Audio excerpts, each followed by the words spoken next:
Anna. I'm a 32-year-old working housewife, living with my husband and son. I joined the company I currently work for as a fresh graduate, and this year marks my 10th year with them.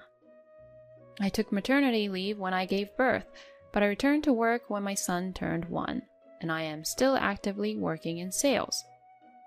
My hard work is starting to pay off, and I'm close to getting a promotion, which is making work even more enjoyable recently.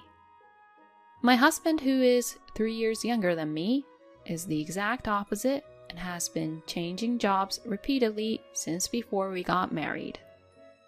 As a future entrepreneur, he believes it's necessary for him to learn various skills at different companies rather than staying in one place. But in reality, his salary keeps decreasing with each job change. I have my doubts about whether he's truly improving his skills, but I was willing to support our family financially and encourage his dream. I wanted to believe and support my husband's dream. However, he betrayed me. He was trying to set me up in the most terrible, unthinkable way. For about the first 2 years of our marriage, things went well between us. But with my husband's unstable work situation, we were never financially stable.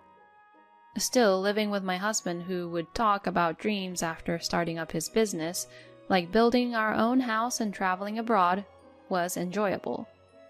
My husband started to change around the time I gave birth to our son. He clearly started acting cold towards me. Looking back, my husband may not have changed that much. Perhaps the birth of our child made me start to notice his true nature. He never did any housework to begin with, and he seemed to hate raising kids even more. While it was fine when I was on maternity and childcare leave, when I returned to work, things became busier than I had imagined. I would prepare breakfast for the whole family early in the morning and drop our child off at the daycare center. After work, I would rush to the daycare center, stop by at the supermarket, and prepare dinner. There was no time to catch my breath, and I was just busy every single day.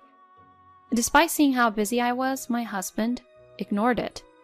Although my husband had more time, he refused to take our child to daycare, something I thought he could do. His reason was that he didn't want to be thought of as a person with too much time on their hands by others if he did things like picking up and dropping off our child at daycare. Despite being appalled at my husband's self-consciousness, I tried to persuade him that he is overthinking things, and it has become an era where fathers also take care of their children as well. In fact, I see many fathers in suits picking up and dropping off their children. However, no matter how much I explained, my husband refused. It seemed like it would turn into a fight if I said any more, so I eventually gave up. I worked hard at housework and childcare while going to work early in the morning and working overtime, all for the sake of my beloved family.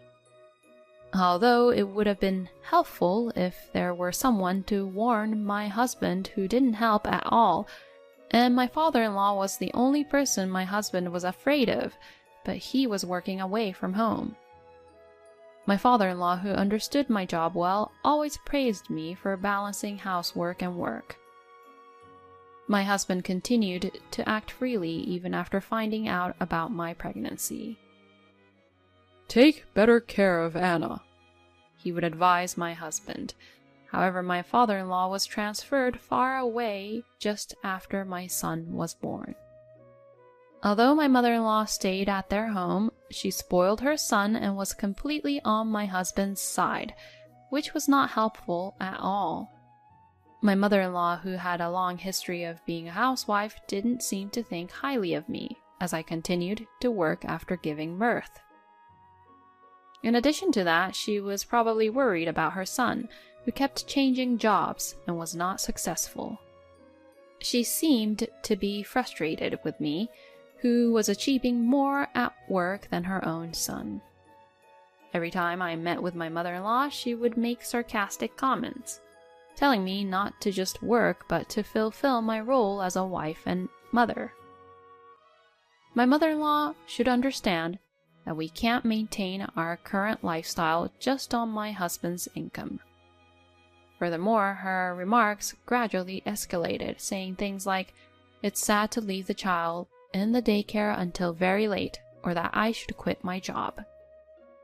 Perhaps because my father-in-law was away from home for work for a long time, my mother-in-law had too much time on her hands. She would casually come to our house, make sarcastic comments, and then go home. Being blamed one-sidedly was mentally tough, but I had almost given up on being understood by people with old-fashioned thoughts like my mother-in-law. However, it turned out that my husband was also annoyed with my success at work. When my efforts were recognized and I got a raise, the only response I got when I reported it to my husband was a, "Huh." I felt sad that he couldn't even say congratulations. Furthermore, he started saying things like, "Don't get carried away just because you're earning a little more than me." What on earth am I working so hard for every day? I couldn't endure the days of being sarcastically criticized by both my husband and mother-in-law. And I even began to regret marrying my husband. Then my husband started coming home late bit by bit. Although he sometimes gets home late at around midnight, he was working at a factory where he's supposed to finish work within the business hours. Whenever I ask why he's so late, he simply says he was working. I didn't believe him, but he quickly becomes upset when I question him for more details. Therefore, even though I was suspicious of my husband's unusual behavior, I didn't ask him any further. Then an incident occurred amidst all this. One night, my mother-in-law suddenly came over for a visit. I was used to her coming over unannounced, but that particular day was rather depressing. The reason was that there was a sports day at the daycare since the afternoon, and I had been staying up late and had made a lunchbox early in the morning, which had made me tired, so I wanted to rest early. Furthermore, I had an important business negotiation coming up the next day. My son seemed to be tired from the sports day as well and started dozing off immediately after dinner, and by the time my mother-in-law came, he was already asleep in the bedroom. However, I couldn't go to sleep. I had to serve tea to my mother-in-law who had arrived, so I dragged my exhausted body towards the kitchen. Then, all of a sudden, my husband grabbed my arm tightly. Surprised, I looked at him and he said, "You're tired, let me do it." I was astonished, as my husband rarely cooks. Even when I'm tired, he hardly ever helps out with cooking or cleaning. Maybe he just wanted to show his good side to his mother. Thinking he was all talk, I ignored his words and headed towards the kitchen. However, he wouldn't let go of my arm. Then he forcefully made me sit on the sofa, saying in a louder voice, "I told you to rest." With such sudden action from him, I was at a loss. If my husband serves the tea, my mother-in-law will surely criticize me again. She will undoubtedly grumble something like, "Even though you're the wife, you let your husband serve the tea." But I was surprised when my mother-in-law also said, "Anna, just sit down," while holding me back and smiled at me. While my mother-in-law and I were having this exchange, my husband began to prepare the tea in the kitchen. Something's odd. It's not like them to start saying such things out of the blue like this. What on earth is happening? As I was thinking that, my husband came back with the tea. "Come on, have some tea." Smiling, he placed the teacup in front of me. While thanking him, I was observing my husband. It seemed to me that he kept glancing at me, and my mother-in-law seemed unusually restless as well. Something is definitely off. Then I looked at the tea that my husband had prepared, and that's when I realized that my husband was up to something. There was a reason why he and my mother-in-law were being so nice to me. I thought, there's no way I'm going to play into these two's hands, and I immediately started to act. I am ready. No more holding back. I picked up the teacup in front of me, and just before bringing it to my mouth, I stopped and said this to my husband. I'm sure we have some tea sweets in the fridge. Let's have your mother enjoy them as well.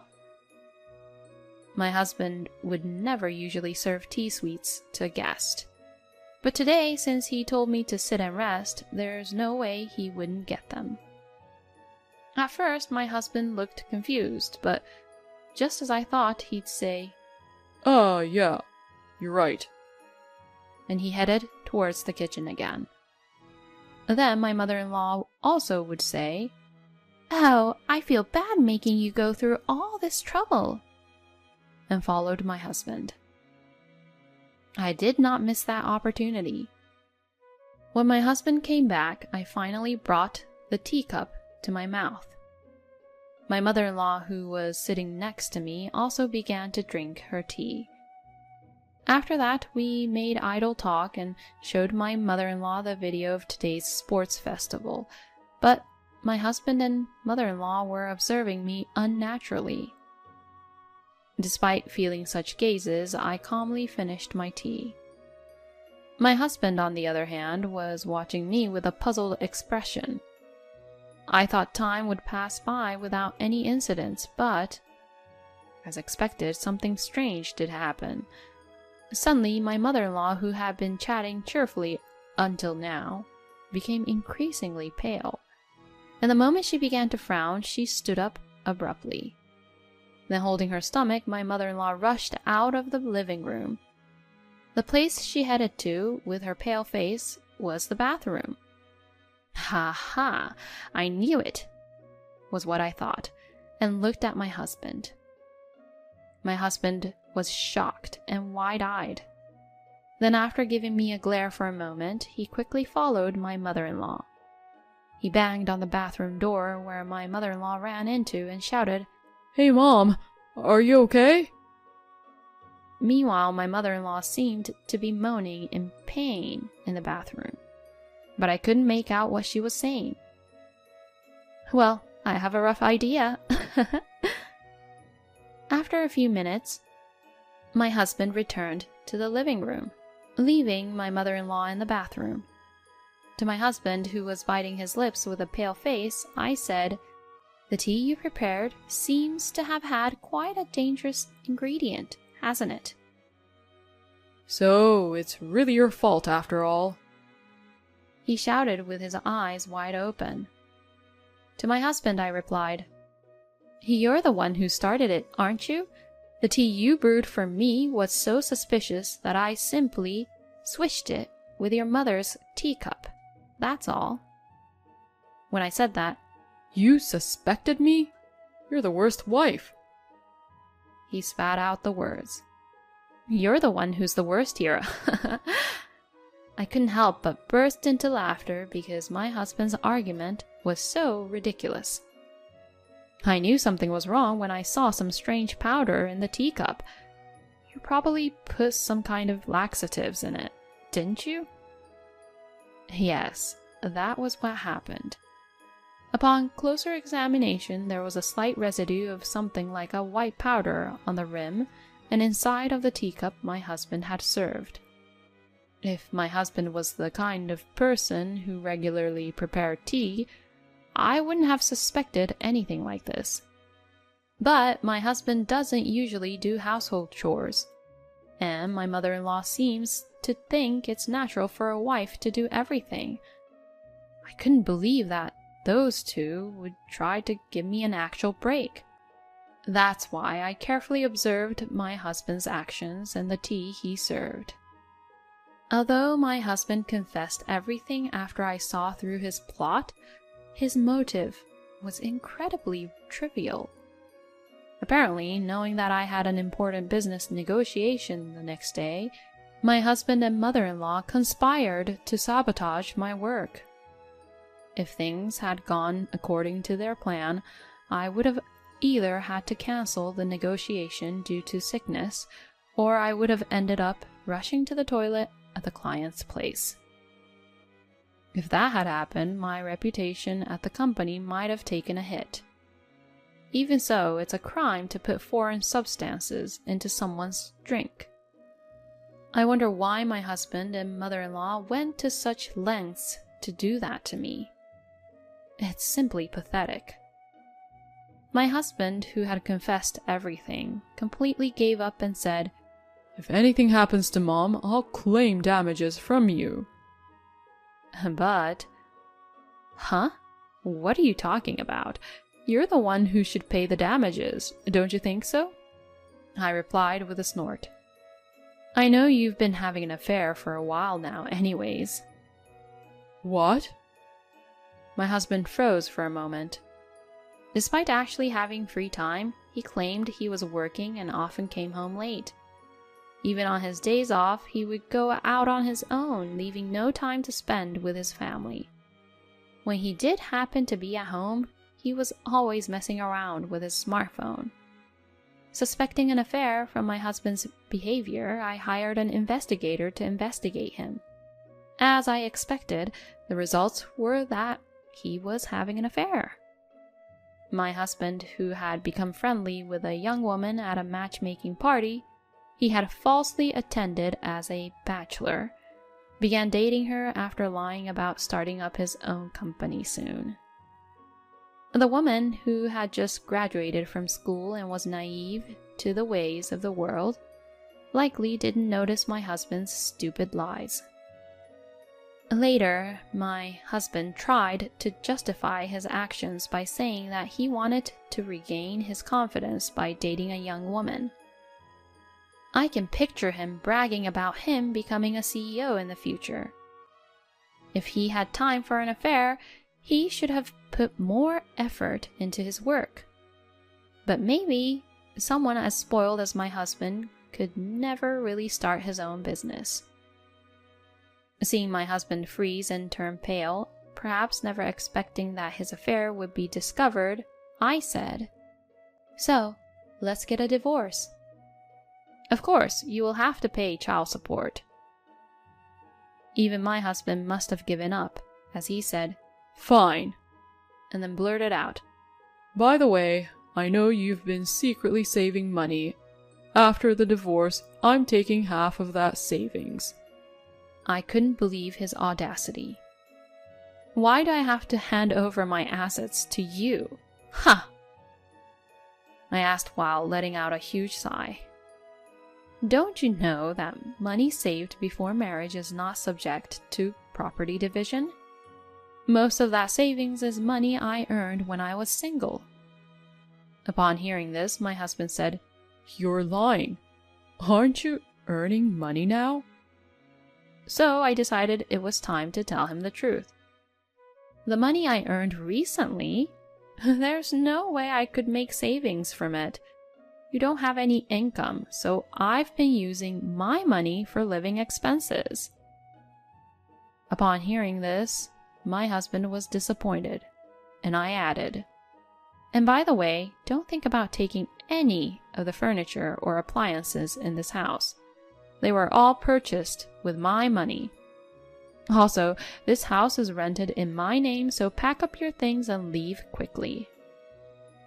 And to my mother-in-law, who emerged from the bathroom with a pale face, "I'll be reporting today's incident to my father-in-law," I said to her.